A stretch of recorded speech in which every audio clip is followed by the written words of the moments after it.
Ice cream খেতে, খেতে আমি শেষ। পুরোই আইসক্রিম খেতে, খেতে একদমই শেষ। তো আপনারা বলতে পারেন এত আইসক্রিম কিসের জন্য খান? তো আমিও সেই প্রশ্নই আজকে আপনাদের করতে যে কেন খাই? তো আজকের ভিডিওতে দেখতে পারবেন। তো আজকের আইসক্রিম কেন খেলাম আর কিসের জন্য খেলাম আর কার কারণে খেলাম সেটা আজকের এই ভিডিওতে আমি পুরোপুরি দেখাবো। তো আর বেশি কথা বাড়াবো না। তো চলো শুরু থেকে শুরু করা যাক। তো রুম থেকে কোচে করে বের হয়ে গেলাম। কিসের জন্য বের হয়েছি? কারণ আজকে নতুন একটা লোক আসছে আমাদের কোম্পানিতে। লোক একটা বলে ২ টা আসছে, যে একজনকে পাইনি। তো আরেকজনকে পেয়েছি। বললেন যে ভাই তো একা, একা তার আর কি ভালো লাগতেছে না, বোরিং লাগতেছে। তো আমি বললাম তো চলেন আমরা ঘুরে আসি। পাশে একটা আইসক্রিম আছে সুন্দর, তো খাওয়া দাওয়া করে তারপর দিন আসবো। তো যেই বলা সেই কাজ, তো চলে গেলাম তারাকে নিয়ে আর কি আইসক্রিম খেতে। তো আর কি বাইরে বের হইছে, হাঁটতেছি তো যাইতেছি। তো অনেক দূর আর কি হাঁটতে হাঁটতে, তো যখন আমরা আর কি আইসক্রিম খেতে যাবো, তো হঠাৎ বললো যে জয় বাংলা ইউটিউবারও আমাদের সাথে ছিল, তো চলেন একটা ভিডিও করি, আমার ইউটিউব চ্যানেলে আর কি একটা ভিডিও করতে হবে। তো শর্ত হলো বাংলাদেশের পৃথিবীর মধ্যে নাম্বার 1 একজন ইউটিউবার, জয় বাংলা ইউটিউবার, তো তার কথা আর কি আর তো ফেলানো যায় না। তো যেই বলা সেই কাজ, চলে গেলাম ওইখানে। তো তার ভিডিও টিডিও করে একদম ঘোরাফেরা করে আশেপাশের একটু ভিউ হালকা পাতলা নিয়ে তারপর আবার কি চলে আসলাম আইসক্রিমের দোকানে। তো ভিতরের ভিডিও তো আর উঠানো যায় না, তো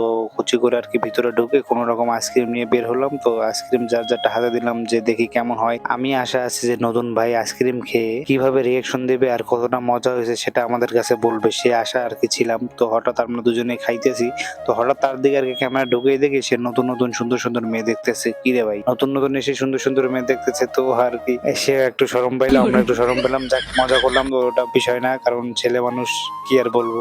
তো আর কি খেতে খেতে আর কি চলে আসলাম। তো আজকের ভিডিও এই পর্যন্ত ছিল। তো সবাই ভালো থাকবেন, সুস্থ থাকবেন। আর যদি কারো কোনো কিছু জানতে অবশ্যই আমাকে কমেন্টে জানাবেন। তো ভালো থাকেন, সুস্থ থাকেন, আল্লাহ হাফিজ।